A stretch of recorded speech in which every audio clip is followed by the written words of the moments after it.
For a decade, I was a paranormal tour guide at an infamous location. The Trans-Allegheny Lunatic Asylum, formerly known as Weston State Hospital, is a Kirkbride building that housed the mentally ill from 1864 to 1994. In 2007, it was privately purchased and has become a museum/historic location and ghost hunting spot. It has a most unpleasant and dark history that I've regaled to thousands of people, and it pains me to be an expert on the subject. In 2021, I retired from my position as a guide and ghost hunt event manager under severe burnout. After all that I experienced there, it's solidified in my mind that paranormal things that defy rational explanation do indeed happen, and certain phenomenon are absolutely real.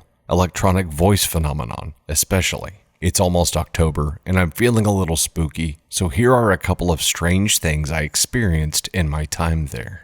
One evening while training for the job, I was on the first floor with a couple of coworkers while everyone else was touring upstairs. We were just kind of killing time, quietly observing the area.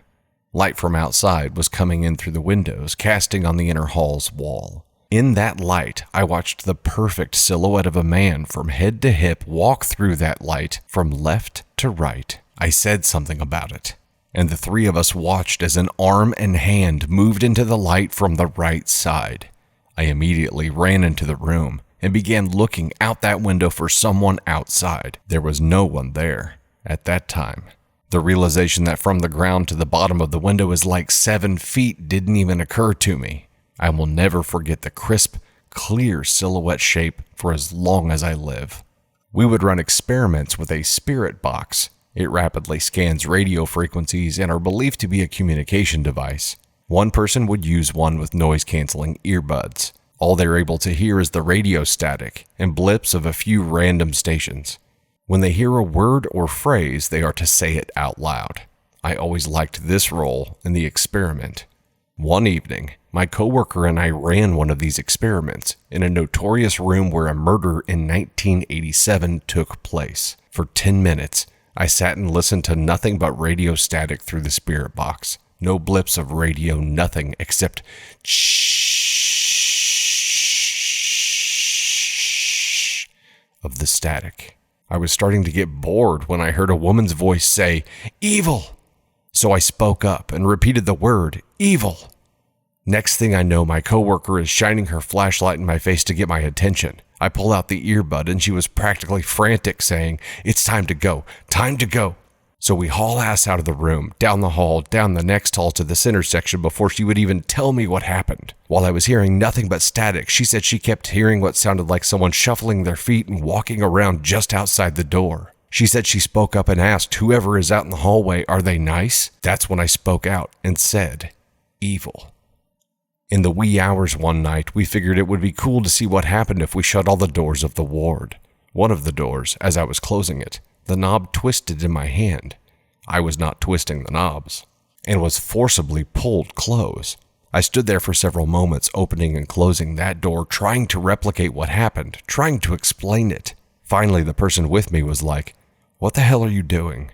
It was so weird. I've never felt invisible force like that before. Had 3 people spend the night one night, and they had thermal imaging video. They set it up, pointing down the hall where we could all watch on a tablet. We thought it would be interesting to leave a device at the far end of the hall that would alarm if the field around it was disturbed.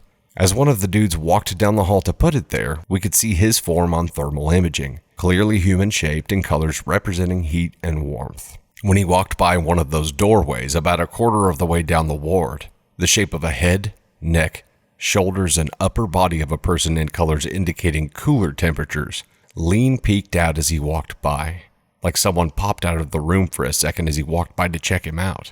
I've never seen anything like it, won't forget it, and would give my left testicle, if I had one, for a copy of that footage. That happened a lot, a guest capturing something far out and not sending a copy to us. I'll end this long-winded Reddit post with something that absolutely changed me and that I still don't understand. I remember the exact night and time of these occurrences. That's how profound and somewhat unsettling they were. June 3rd and June 4th of 2017, 3:40 a.m. June 3rd, After an hour or so of hearing a female's voice, one instance even sounded like she said my name, as well as banging around, footsteps, literally running sounds on that hardwood floor towards us, I sat quietly on the floor with a group. I started to feel dizzy, lightheaded, and gross. I told myself that it was my imagination and that I'd be fine. A few minutes later, I started to feel this intense burning sensation on my lower back, just to the right of my spine. Again, I told myself it was all just my imagination. That burning sensation kept amping up, getting worse and worse. I told myself I didn't want to be that guy and say anything in front of these people, you know? Finally, it got to the point where I had to say something. I asked my coworker with us if there was anything there, and she was like, OMG. There on my lower back, just to the right of my spine, was a mark that looked like a burn or an abrasion, about 3 to 4 inches long and about 1 inch wide. Now, I'd seen other such claims made by visitors of scratch marks and the like, often writing them off, and the marks were always gone within an hour at most. I had visible marking on my back for almost a week. My nerves there, to this very day, often feel weird, sometimes chilled, sometimes like a skin soreness, especially when I think on the experience. June 4th, same part of the building, same time of night, because I can't just get enough, right? I noticed that my voice recorder ran out of memory, so I'm holding it in my right hand, using the flashlight in my left hand so I could see what I was doing. Suddenly, I feel a burning sensation on the underside of my right forearm, did a WTF, and shifted my flashlight to it. The person beside me and I watched as 3 welts began to appear down my arm. Needless to say, that shit blew my mind. It is one thing to see marks like that. It is a whole ass other to watch it as it appears on your own skin. Like the majority of instances I've heard about, those marks were gone within 10 to 15 minutes. No lasting effects. Scared would be the wrong word, but I have none to describe my mind frame around those events. I took a week off from work after it to try and process it all, and was nervous being in that hallway for the rest of that summer. Like I said, I still don't know what to think or believe.